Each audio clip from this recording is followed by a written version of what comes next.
В Якутии для мониторинга запасов и цен на товары первой необходимости создан оперштаб, который проводит ежедневный контроль за ситуацией. Подробности в материале Ульяны Шагиной. Тишина в первой половине дня в крупных гипермаркетах столицы. Ажиотажа нет. Прилавки ломятся от продуктов. Рис, гречка, масло, мука и сахар. Недостатков в продуктах не наблюдается. Все есть. У нас даже больше, чем в других магазинах. Мне так кажется. На сегодняшний день мы остаемся с прежними ценами. Повышения цены не было. Товарный запас у нас тоже достаточный.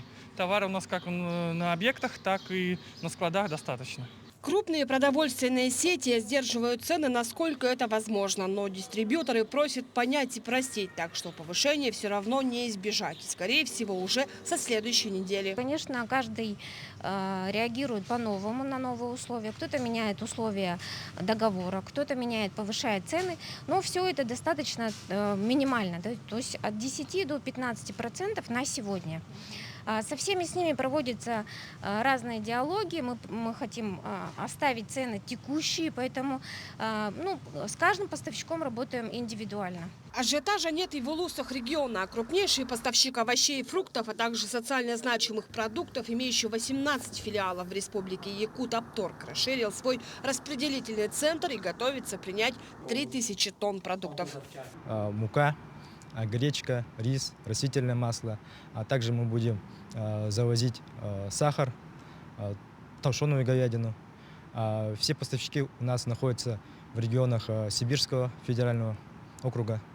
Сельскохозяйственный производственный кооператив «Крестях» обеспечивает сунтарцев местной молочной продукцией и мясом. Крупный рогатый скот здесь насчитывает порядка 1800 голов, из них более 600 дойных коров. Свежей продукцией обеспечивают в том числе сады и школы. Говядина у нас уже третий год, мы уже круглосуточно обеспечиваем население Сунтарского улуса и все наследия. В это время было с маслом перебой, но сейчас все восстановился.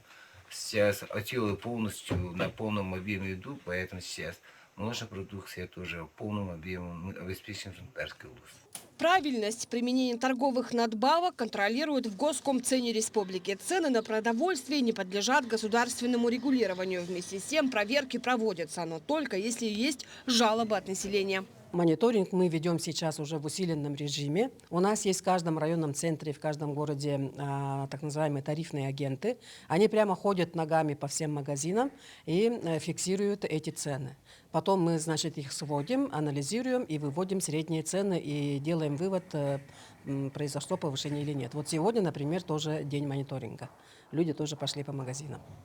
Так что, несмотря на санкции, продовольствием магазины обеспечены. Между тем, в Якутии для мониторинга запасов и цен на товары первой необходимости создан оперштаб, который проводит ежедневный контроль за ситуацией. Ульяна Шагина, Владимир Павлов, Якутск.